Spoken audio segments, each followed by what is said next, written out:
अरे सिंह, तू अपना मुंह खोल, मैं तेरे दांत गिनूंगा। ए हठीले बालक, तू वन के इन पशुओं को क्यों सताता है?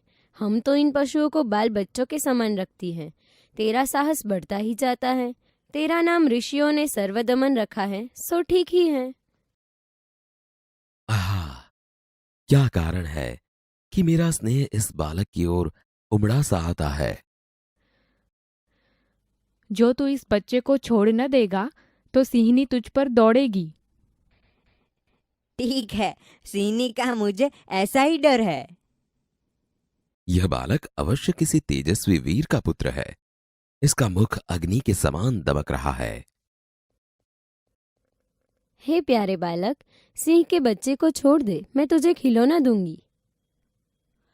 पहले खिलौना दे दो, लाओ, कहाँ है? आहा, इसके हाथ में चक्रवर्तियों के लक्षण है।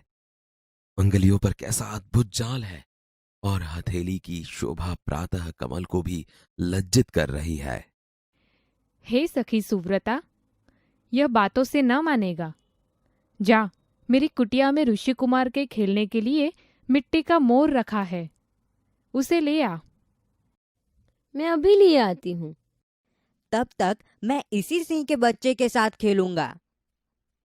इस सुंदर बालक से खेलने को मेरा मन कैसा ललचाता है।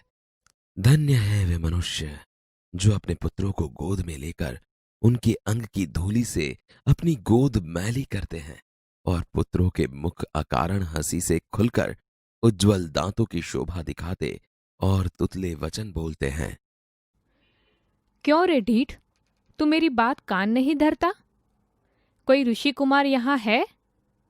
हे महात्मा, तुम ही आओ और कृपा करके इस बलि बालक के हाथ से सिंह के बच्चे को छुड़ाओ।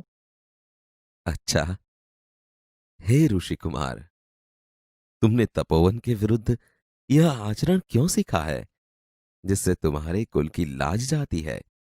यह तो कोई अच्छी बात नहीं। हे बड़भागी, यह ऋषि कुमार नहीं है। सत्य है, उसके काम ही ऐसे साहस के हैं, यह ऋषि कुमार नहीं जान पड़ता। परंतु मैंने तपोवन में वास देख इसे ऋषिपुत्र जाना था। आहा, जब इसका हाथ छूने से मुझे इतना सुख हुआ है, तो जिस बड़भागी का यह बेटा है उसे कितना हर्ष होता होगा। बड़े अचंभे की बात है। तुम्हें क्यों अचंभा हुआ? इसलिए हुआ कि इस बालक की और तुम्हारी सूरत बहुत मिलती है, और तुम्हें जाने बिना भी इसने तुम्हारी बात मान ली। हे तपस्विनी, जो यह ऋषि कुमार नहीं है तो किस वंश का है? यह पुरुवंशी है। इसीलिए इसकी सूरत मुझसे मिलती है। पुरुवंशियों में यह रीति तो निश्चित है कि युवा अवस्था में वे महलों में रहकर पृथ्वी की रक्षा और पालन करते हैं, और वृद्धावस्था आने पर वन में जितेंद्रिय तपस्वियों के आश्रम में वृक्षों के नीचे कुटी बनाकर रहते हैं।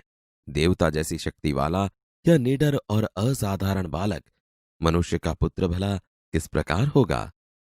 हे परदेशी, तेरा यह संदेह तब मिट जाएगा जब तू जान लेगा कि इस बालक की माँ मेनका नामक एक अप्सरा की बेटी है।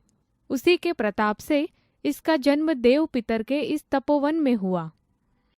यह तो बड़े आनंद की बात सुनाई। इससे कुछ और आशा बढ़ी। इसकी माता किस राजर्षि की पत्नी है? जिस राजा ने अपनी विवाहिता स्त्री को बिना अपराध छोड़ दिया है, उसका नाम मैं ना लूंगी। यह कथा तो मुझ पर लगती है। भला अब इस बालक की मां का नाम पूछो। हे सर्वदमन, यह शकुंत लावण्य देख। कहाँ है शकुंतला, मेरी माता? यहाँ तेरी माता नहीं है। तुम इस नाम से धोखा खा गए सर्वदमन। मैंने तो कहा था मिट्टी के मोर को देख। इसकी मां मेरी ही प्यारी शकुंतला है, या इस नाम की कोई दूसरी स्त्री है? यह वृतांत मुझे ऐसे व्याकुल करता है जैसे मृग तृष्णा प्यासे हिरन को व्याकुल करती है। मुझे यह मोर बहुत अच्छा लगता है। ओह, बालक की बांह से रक्षाबंधन कहाँ गया? घबराओ मत। जब यह नहर से खेल रहा था तब इसके हाथ से गिर गया था, सो वह पड़ा। मैं उठाकर तुम्हें दिए देता हूं। अरे अरे, मत उठाओ, इसे मत छूना। ओह, इसने तो उठा ही लिया। यह लो। परंतु यह कहो कि तुमने मुझे इसको उठाने से रोका क्यों था? इस रक्षाबंधन का नाम अपराजित है। जिस समय इस बालक का नामकरण हुआ था, तब महात्मा मरीचि के पुत्र कश्यप ने यह धागा दिया था। इसका गुण है कि कभी यह धरती पर गिर पड़े तो इस बालक के माता पिता को छोड़कर इसे कोई दूसरा न उठा सके। और जो कोई उठा ले तो क्या हो? तो यह तुरंत सांप बनकर उसे डसता है।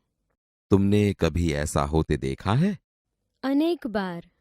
तो अब मेरा मनोरथ पूरा हुआ, मैं क्यों ना आनंद मनाऊं।